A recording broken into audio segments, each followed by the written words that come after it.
Friedrich उनसे पूछता है कि आखिर इस शैतान को मारना कैसे है। डॉक्टर वॉन कहते हैं, मैं नहीं जानता उसे कैसे मारा जा सकता है, क्योंकि मैंने कभी खुद उसका सामना नहीं किया। ये बात सुन फ्रेडरिच कहता है, तो अभी तक जो भी बातें आप कर रहे थे वो बस किताबी थी, क्या मजाक है ये। डॉक्टर वॉन कहते हैं, उसे मारने और दूर करने के तरीके हर जगह अलग अलग हैं। ये तरीके कितने कारगर हैं इसके भी पुख्ता सबूत नहीं है, लेकिन एक चीज है जिसका जिक्र हर जगह है कि चाहे कुछ भी हो जाए, उस शैतान को सूरज की पहली किरण के साथ अपने ताबूत में वापस लौटना ही होगा। डॉक्टर विलहेल्म कहते हैं, अगर ऐसा ना हो तो क्या होगा। डॉक्टर वॉन कहते हैं, वही तो हमें पता करना है। फ्रेडरिच गुस्से से आग बबूला हो जाता है और कहता है, आप दोनों पागल हो चुके हैं, अभी मेरे घर से निकल जाइए।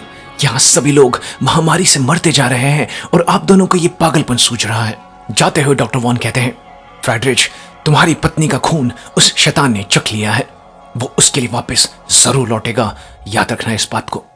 उधर थॉमस जैसे ही थोड़ा ठीक होता है, वो तुरंत एलन को विस्बर्ग से भाग निकलने के लिए कहता है। एलन कहती है, हम बचकर कहीं नहीं भाग सकते थॉमस, और हमारे कारण ही फ्रेडरिच का परिवार और पूरा विस्बर्ग आज इस मुसीबत में है। फिर एलन थॉमस को उसके और ऑरलॉक के बारे में सब कुछ बताती है कि कैसे उस शैतान ने उसका जीना दुश्वार कर दिया था, लेकिन थॉमस कि उसकी जिंदगी में आने के बाद सब कुछ ठीक हो गया, लेकिन अब वो शैतान हमारी शादी को तोड़ने आ चुका है। जिसके बाद अचानक एलन को बुरी तरह दौरे पड़ने लगते हैं। थॉमस बड़ी मुश्किल से उसे होश में लाता है। एलन फिर थॉमस को बताती है कि अगर मैं उस शैतान के पास नहीं गई तो तुम्हें और इस पूरी दुनिया के लोगों को वो मार देगा। थॉमस कहता है, मैं तुमसे वादा करता हूं कि मैं उसे खत्म करूंगा।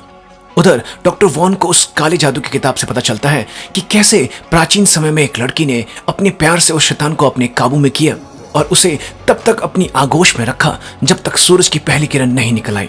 इस तरह उस लड़की ने अपनी कुर्बानी देकर गांव के सभी लोगों को नोस्फेरातु के उस महामारी से बचाया। तभी डॉक्टर वॉन कहते हैं, हे भगवान, एलन ही उस शैतान को रोक सकती है। उधर रात को अचानक बच्चों के कमरे से चीखो पुकार की आवाज सुन एना की नींद खुलती है। वो फ्रेडरिच को उठाने की बहुत कोशिश करती है, लेकिन वो उठता ही नहीं। एना डरते डरते जैसे ही अपनी बच्चियों के कमरे का दरवाजा खोलती है, ऑरलॉक एक बच्ची को मार चुका था और दूसरी बच्ची का खून बुरी तरह से पी रहा था। बच्ची के शरीर का सारा खून पीने के बाद वो एना की तरफ बढ़ने लगता है। अगली सुबह फ्रेडरिच अपनी पत्नी और अपनी दोनों बच्चियों को खो चुका था। एलन, थॉमस, डॉक्टर विलहेल्म और डॉक्टर वॉन सभी इस दुख की घड़ी में फ्रेडरिच के पास पहुंचते हैं, लेकिन फ्रेडरिच एलन को देखते ही गुस्से में रोते हुए कहता है, इस औरत को यहां से ले जाओ, ये सब कुछ इसकी वजह से हो रहा है। तभी थॉमस फ्रेडरिच को अपने छाती के निशान को दिखाते हुए कहता है, दोस्त तुम्हें यकीन करना होगा,